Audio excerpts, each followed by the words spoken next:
Hey guys, this is Editor's Depot and you're watching another intro template tutorial. Feel free to pause this video at whatever moment you wish if we're going a little too fast for you. And if you have any questions, leave them down below in the comment section.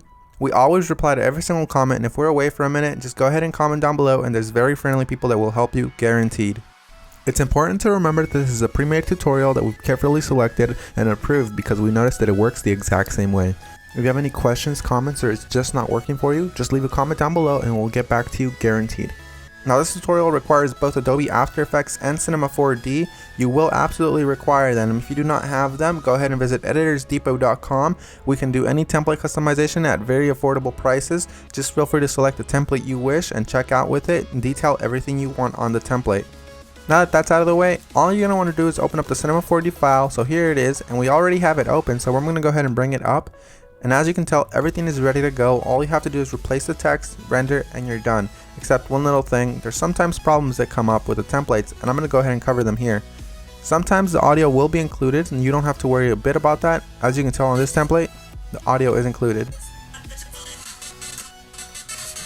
It's not a problem at all, and sometimes the font is not included. If it's not, all you want to do is of course look for the text layers. They will look a little like this.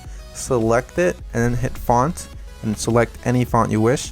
You can visit DesignerDepot.net for any font you wish. The first thing you want to do is of course modify one of the text layers. So here it says your. I'm going to go ahead and hover the text after I select it and replace it with editors. I'm going to do the same thing for the second layer behind that one. I'm going to hover the text and write editors. Now that that's done, I'm going to go ahead and render preview. And as you can see, it says editors, everything is 100% fine. You do the exact same thing for the bottom layers. I selected both at the same time. I'm going to replace it with Depot. Once I go ahead and render preview, it looks amazing and I'm happy with it. I'm 100% happy with the colors because it's red and Editor's Depot is red, but if you're not happy with the colors, you can simply come down below, double click it, and make any modifications you wish, whether it's make it green, make it blue, or blend it all together and make a little purple.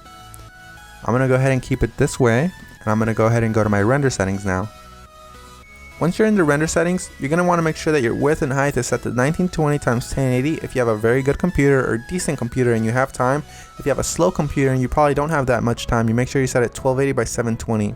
You want to make sure you tick all frames, and then you go to save. You make sure it has a PNG sequence for a faster render that does not reduce quality at all.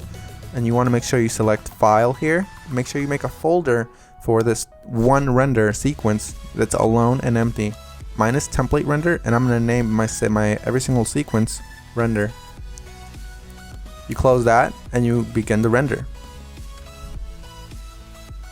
While it finishes rendering, I'm going to go ahead and open up my Adobe After Effects file and go ahead and get started with that for you guys. As you can see, that says that there's two files missing, so I'm going to go ahead and find them for my computer. So I'm going to wait for it to load, and as you can see, it says here that the audio is missing. I'm going to go ahead and double click the file, and I'm going to find it for the computer. It should be included in the template, and if it's not included, we're sorry and we're going to do our best to try to help you, but if it's not, you can go ahead and include any audio you want. As you can see here, it's not included, so I'm going to go ahead and just drag in one of my copyright-free files that I have in my library. You can use the one that we're using for this tutorial. Another really quick tip you can actually follow is just close this, right click the file, and go to rename. You can actually copy the entire name if it still has the original name of the song. Then you go back to YouTube, you paste that there, and you download the file from there. You want to make sure it's copyright free and you're not breaking any laws though. Once you've gone ahead and replaced your song, you're going to want to go ahead and replace the other thing that was missing, which is of course the PNG sequence. It might be a PNG file, .png, or it might be an MP4 file, or anything within those regards, like QuickTime for example. You're going to go ahead and double click it and replace it with your render sequence. I'm going to select the first frame, scroll all the way down just to be safe, and select the last frame. You want to make sure you do the same thing, all while holding shift, so it selects every single one. You make sure you tick on sequence here where it says PNG sequence. You should have that option for Windows as well. You hit open and it will import every single one and it'll make it look like a video. That makes your render much faster and it looks the exact same. So we're 100% done. Assuming you have every single one of the plugins required, you're 100% done, and if you don't, you're going to have a black screen similar to this. But if you do have a black screen similar to this, you're going to just want to make sure you troubleshoot it by turning off or turning back on whatever adjustment layers might be messing up your entire video. As you can see here, all of the adjustment layers, one of them within these messed up the entire render, so I'm going to go ahead and turn them on one by one. That one's fine, that one's fine. This one's the problem here, so you make sure you turn them back on and you're done. So I had one layer that messed everything up, and that's because I do not have the correct plugin. You want to make sure you fix that, and you want to make sure you don't run into that problem again.